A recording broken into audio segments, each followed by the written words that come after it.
এই খালেদা জিয়াকে এমন কোনো নির্যাতন নাই করা হয় নাই। তিনি স্বামীহারা, তিনি সন্তানহারা।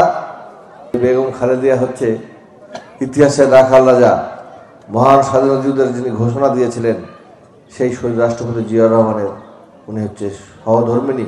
উনি হচ্ছেন বাংলাদেশের 3 বারের সাবেক প্রধানমন্ত্রী। উনি হচ্ছেন বিরোধী দলীয় 2 বারের জাতীয় সংসদের নেত্রী। তিনি বাংলাদেশের 23টি আসনে এ পর্যন্ত নির্বাচনে অংশগ্রহণ করেছেন। সবকটি আসনে উনি বিজয় অর্জন করেছেন।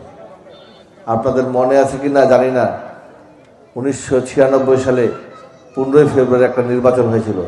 সেই নির্বাচনে এখানে যারা আপনারা আছেন, যারা ভোটার ছিলেন তখন, সবাই তাকে ভোট দিয়ে আপনারাও এমপি নির্বাচিত করেছিলেন, মনে আছে?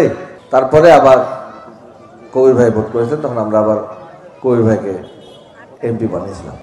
এই খালেদা জিয়াকে এমন কোনো নির্যাতন নাই করা হয় নাই। তিনি স্বামীহারা। আমার মায়েরা বুঝেন সন্তান হারার কি যন্ত্রণা। তিনি সন্তানহারা। তার স্বামী সন্তানের স্মৃতি বিজড়িত যে বসত ভিটা, সেই বাড়ি থেকে তাকে পর্যন্ত টেনে হেঁচড়ে বের করে দিয়ে সেই বাড়িটাকে বুলডোজার দিয়ে গুড়িয়ে দেওয়া হয়েছে। এইরকম একটা পরিস্থিতিতে তাকে কারা অন্তরীণ রাখা হয়েছিল। সেই কারাগারে 6.5 বছর রাখা হয়েছিল। তিনি যখন কোর্টে যান তখন পায়ে হেঁটে গেছিলেন।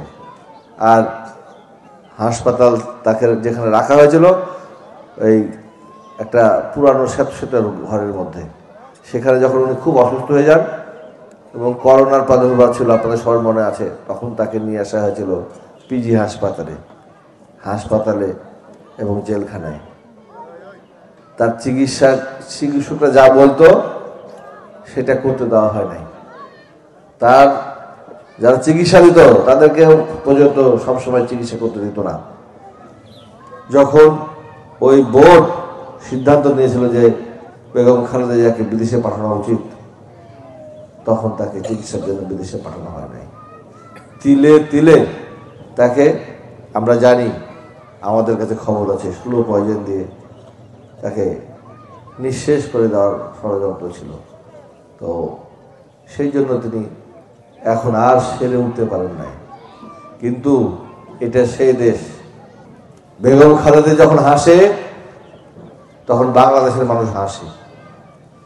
বেগম খালেদা যখন কষ্টে থাকে বাংলাদেশের মানুষ কষ্টে থাকে। বেগম খালেদা জিয়া পরিবার, বিএনপি এবং এদেশের জনগণ একে অপরের সাথে অত্যন্ত পরিপূরক।